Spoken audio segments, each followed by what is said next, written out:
Sino gustong lumok sa vlog natin? Magkakaroon ng watch pagka nabigas ang Our Father. Magpe-pray lang, Our Father. Oh, sino gusto? Ikaw, dali. Miss.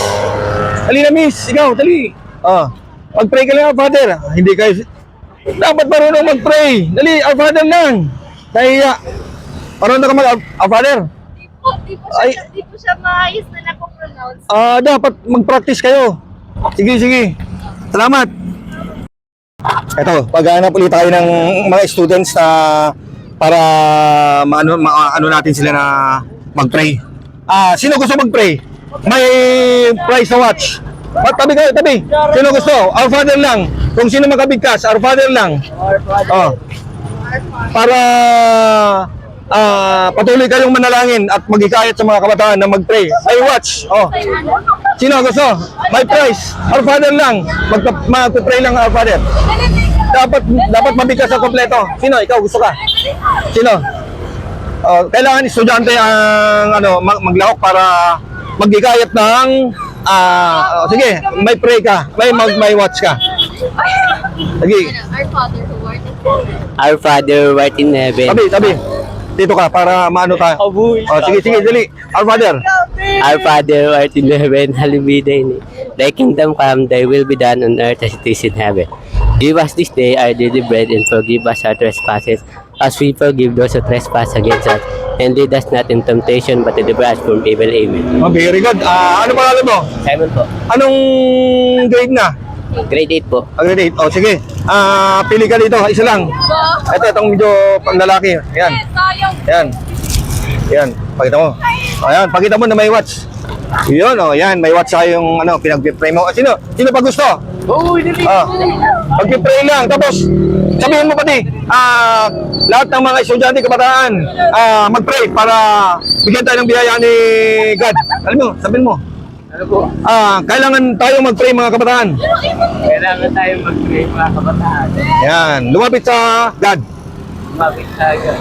Yan, very good. Sino gusto? Sino pa gusto? Mag-pray lang, Our Father. Bibigyan ko ng watch.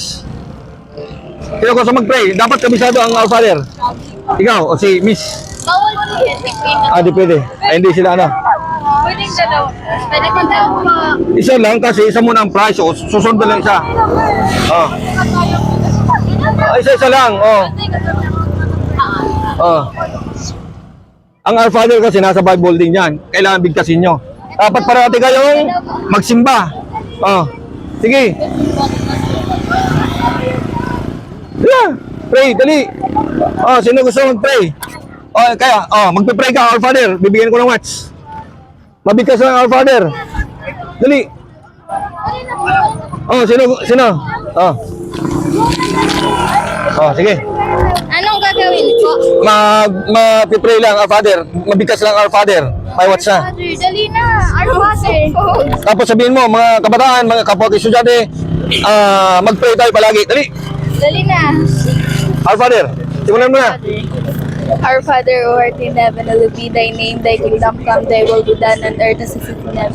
Give us this day our daily bread and forgive us our trespasses, as we forgive those who trespass against us, but deliver us from evil. Okay. Sana patuloy kang manalangin kayo. Tapos magsimba. Sabi mo, mga kapwa ko estudyante, kailangan natin manalangin araw-araw. Sabi mo. Mga kapwa ko estudyante, kailangan po natin manalangin araw-araw. Dahil love tayo ni Jesus. Dahil love tayo ni Jesus. Yan, kuha ka ng isa. Kayong gusto mo dyan. Dali. Sige, pili ka. Brownie. Black kasi. Ito na lang po. Napili ka dyan. Ito na lang. Kuko lang. Sige na, bunutin mo lang. Ayun. Sabihin mo, salamat, Panginoong Jesus, sa biyaya. Salamat Panginoon Jesus sa biyaya. Yan, para bigyan biyaya kayo. Sige, salamat. Thank you. Ikaw, hindi. Ka ba? Sige. Yung isa, mag-pray din. Our Father who art in heaven, hallowed be your name, your kingdom come, your will be done on earth as it is in heaven. Give us this day Our daily bread. Thy kingdom come, thy will be done on earth as it is in heaven. Give us this day mali. Simulan mo uli. Sige. Our Father who art in heaven, holy be your name. Your kingdom come, your will be done on earth as it is in heaven. Give us this day our daily bread and forgive us our trespasses as we forgive those who trespass against us, and lead us not into temptation but deliver us from evil. Amen. Oh, sige. Sige, pili ka. Tingnan mo dyan. Black, at na lang. Yan. Ganda yan, sige. Pulutin mo lang. Sige. Yan. Sabihin mo mga kapwa ko estudyante, patuloy tayong manalangin at lumapit sa Diyos. Mga kapwa ko estudyante, palagi tayong Manalangin at lumapit sa Diyos. manalangin at lumapit sa Diyos. Sige, salamat. Salamat po. Salamat. Thank you.